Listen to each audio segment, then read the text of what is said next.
Hi everybody, this is the baseball hype, the amazing, spectacular, terrific, the great one, the people's champion, your host, the Hunt, and welcome back to Baseball Hut 2. Hope you like this video and hit that subscribe button. We're going to talk about the Chicago White Sox, who just recently lost a 3-game series to the New York Mets. The Mets swept them in their own town over a course of a 3-game series. And during that series, some historically interesting things happened as a franchise with the White Sox, and as you know, they are on. We'll get into it. But before we get into this video, let's hit the subscribe button. White Sox tie. This is a headline from Yahoo. White Sox tie franchise record of 106 loss with one more month to go. Now they broke that record today. Broke that record on Sunday when they played the New York Mets, when the Mets beat them 2-0 in a shutout. There's been no shortage of ways to illustrate the Chicago White Sox are having the horror season of all horror seasons. But a new one still arrived Saturday, and it continued on Sunday. The White Sox lost 5-3 to the New York Mets, tying a franchise record with their 106th defeat of the season, with an entire month left in the regular season to play. The loss was also their 9th straight in a season that has already seen separate losing streaks of 21 games and 14 games. If they lose on Sunday, they will own the three longest streaks in MLB this season. The Pirates are currently third with 10 straight losses earlier this month. Every loss is unique, though. This one saw the Mets take a 2-0 lead in the first inning off of solo home runs by Jesse Winker and Pete Alonso. Chicago went on to enter the 9th inning down 5-2, but got the tying run to the plate with a double from Miguel Vargas and single by Jacob Amaya. Vargas scored on a fielder's choice from Corey Jukes, but that was all the White Sox would get. Wow. The White Sox were standing on the precipice of a place of MLB history that will never live down. They were eliminated from playoff contention on August 17th, making them the earliest team ever. They're on pace for a record of 37 and 125, which would shatter the record of most losses in the season with a modern record. They're already receiving pity from the current owners of that record, the 40 to 120 1962 Mets, which some of them have sort of come out. There aren't too many of them left. Because as you know, it's a long time ago, 64 years, or 62 years. It's a long time. A lot of them, most of them have passed away, but there are some still out there that still talk, they're saying, we don't want to break this record because this is an embarrassment for them. It really has been that bad, and now they have a full month to make it worse. At this point, they should be grateful the 1899 Cleveland Spiders and their 20-134 record exists. And that meant that the modern era in MLB history began in 1900. Now, the White Sox began their franchise when the American League was formed in 1901. They've had some historically great players: Eddie Collins, Frank Thomas, Luke Appling, Luis Aparicio. I mean, some of the all-time greatest players in the history of the game. I was going through Baseball Reference, and one of the top players, believe it or not, was a Black Sox. That was Eddie Seacott.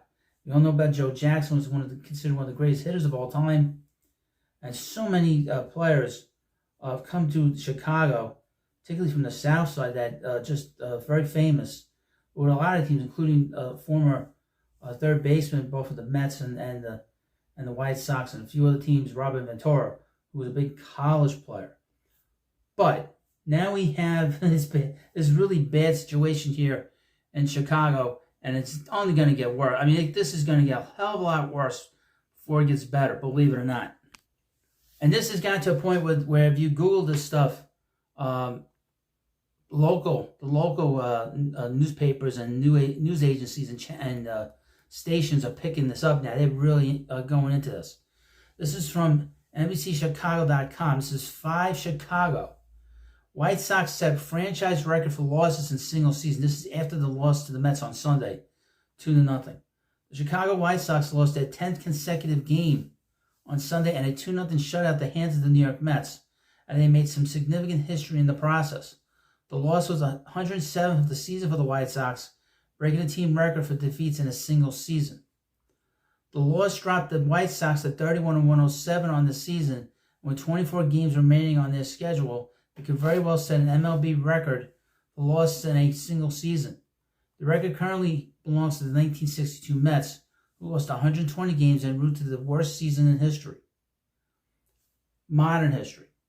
And obviously, before that, with the Cleveland Spiders, nobody remembers it. It wasn't really chronicled. It's just a number on a piece of paper. And the 62 Mets, as you know, they were considered lovable losers. They mentioned this during the Met broadcast that the Mets in 1962 started the season 12-19 and went on a 10-game losing streak. But they were 12-19 after losing the first 8 games of the franchise. So they went 12-11. So they were not as bad as this team is, or at least started the season as. I mean, the White Sox started terribly. The 62 Mets did not start this badly. But as you know, as that old saying goes, cream always rises to the top. While they lost 120 games. This, again, continue on with the article. The loss also marks the third time this season that the White Sox have lost 10 or more consecutive games. Prior to this season, the White Sox had 13 such streaks in their history, with one of them occurring last season. The team set a modern record earlier this year by dropping 21 games in a row and won just 4 games in the entire month of August, despite snapping that streak. Now with a 4-36 record since the All-Star break, the White Sox will head out on the road for a 6-game road trip, starting with a 3-game series against the Baltimore Orioles. Oh boy, it's not going to get much better than that. And this is from CBSSports.com. White Sox on pace to go 36-126, set the franchise record for most losses in a season, which they did on Sunday. The White Sox are now 31-107, have lost 10 games in a row. Holy hell. The White Sox opened September by suffering another indignity, establishing the franchise's single-season record for losses of 107. The White Sox lost their 10th consecutive game Sunday. This went to the Mets by 2-0 final. They're now 31-107 on the year, with that loss total surpassing the 1970 club that went 56-106. That's at 162 games. This team has got quite a few games to go. They got 26 games to go. This could get really bad. This isn't bad enough. Those White Sox, it ought to be noted, entered September with 86 losses. Wow. So they're 20 games worse. This team's 20 games worse. Quote, a lot of things have been going against us. White Sox interim manager Grady Sizemore told reporters on Sunday, really, Grady? Really? Really? Let me read you this again. A lot of things have been going against us. You think so? Well, the first thing going against them was getting on the field. We need that break just to help them around that clubhouse. The best help they can do is something happens to the other team before they get to the ballpark. That's the only way they're going to be able to beat any team at this point. A lot of things have been going against us. You think so, Grady? A future Hall of Famer as a manager. The White Sox, now 4-36 since the All-Star break, are on pace to go 36-126 this year. The modern Major League record for losses is 120, belonging to the expansion 1962 Mets. Only 2 other teams have even reached 115 losses in a season in recent times. The 2018 Baltimore Orioles, they got awfully close. And here's the thing about those Oriole teams the last few years, prior to them winning again, they lost 100 games 3 years in a row. 2019, they lost 100 games, over 100 games. I guess 110 or something like that. And the 2021 team lost over 100 games before they started winning in 2022. And the 2003 Detroit Tigers, which that team lost 119 games. Even if the White Sox play 500 over their remaining 24 games, something they don't seem likely to do, they'll finish the year with 119 defeats. Holy hell. Sunday's loss represents the third time this season the White Sox have lost at least 10 consecutive games. They dropped 21 games in a row earlier this summer. Also endured a 14-game losing streak before that. Wow. I mean, this is bad. This is really bad. Now, of note, the 1970 White Sox. If you're a fan of the White Sox, there are players on here that are of note. Luis Aparicio was on this team. And Tommy John is on this team. Tommy John, let me take a look at him. What kind of season he had. Because obviously he's pretty famous for being the first one to get that elbow surgery. And he's more famous for that. But he should be in the Hall of Fame, by the way. He's won a lot of games. Anyway, that year, Tommy John was 27 years old, 1970. He went 12-17 on the 1970 White Sox. He pitched. He pitched and started 37 games, had 10 complete games and 3 shutouts.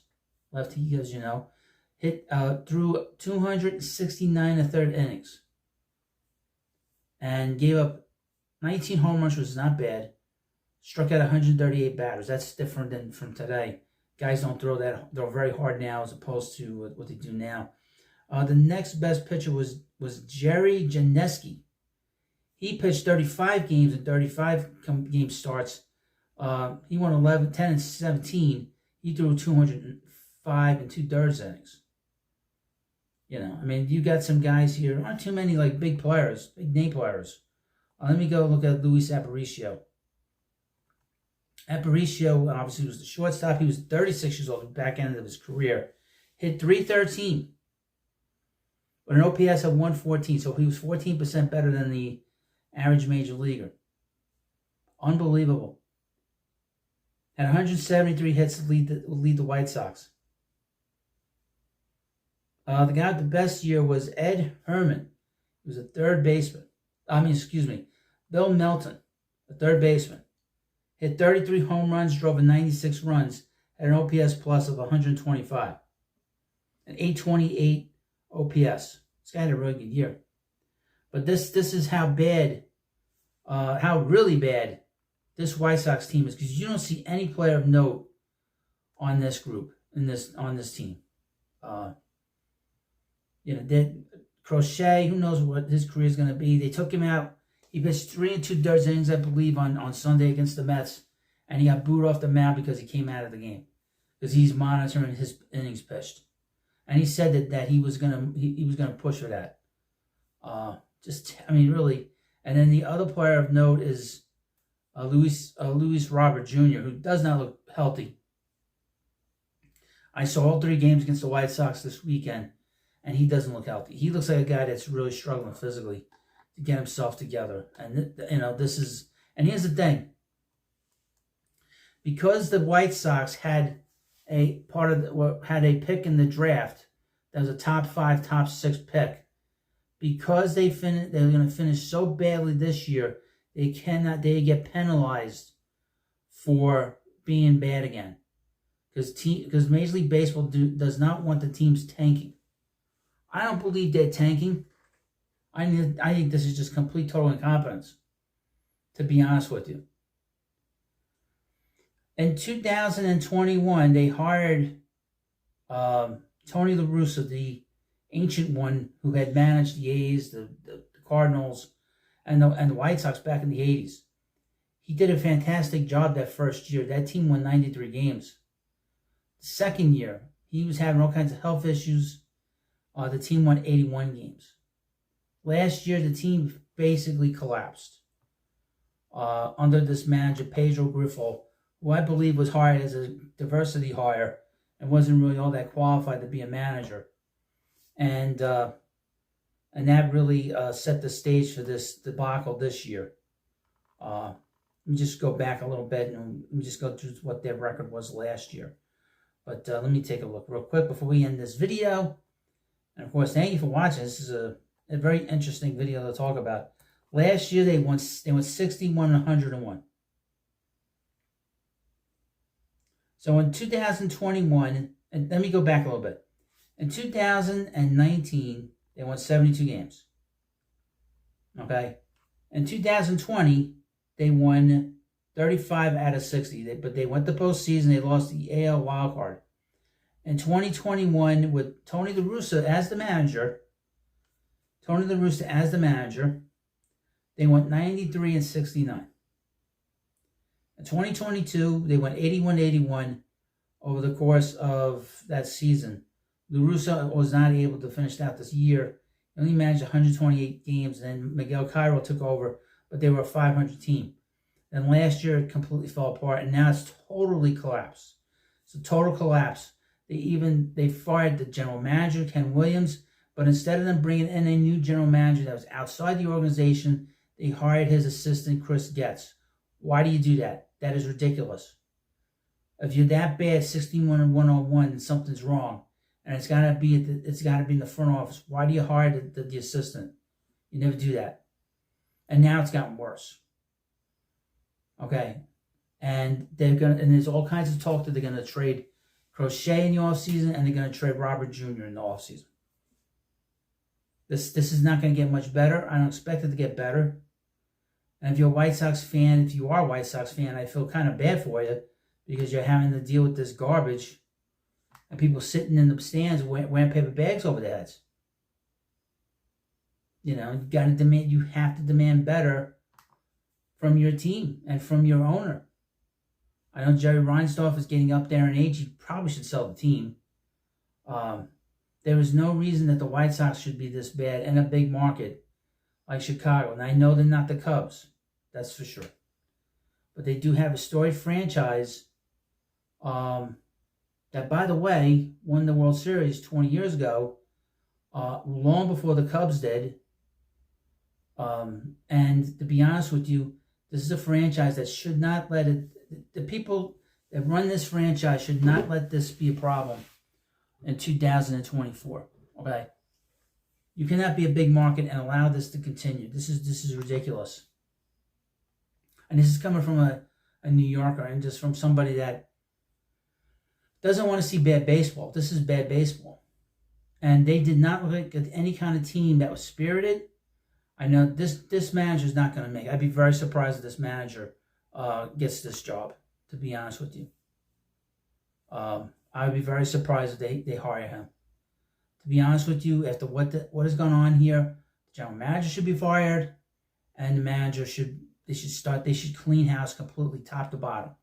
Because it starts at the top and it trickles down to the players. That's how it is. And it hasn't gotten better even with this new manager in place. Well, you let me know what you think about this video, and of course I'll keep tabs on this with the White Sox because they're going to be breaking more crazy stuff over the next few weeks as we wind down the season. And I will chronicle their record-breaking, infamous journey to the bottom of the barrel, the abyss, known as the worst team in Major League Baseball. And I would mention, Major League Baseball is over 135, 140 years. So this is not a situation where this is a few years, 40, 50 years. This is 140 years of baseball in the majors. Thank you for watching. Hit the subscribe button. I'll see you later.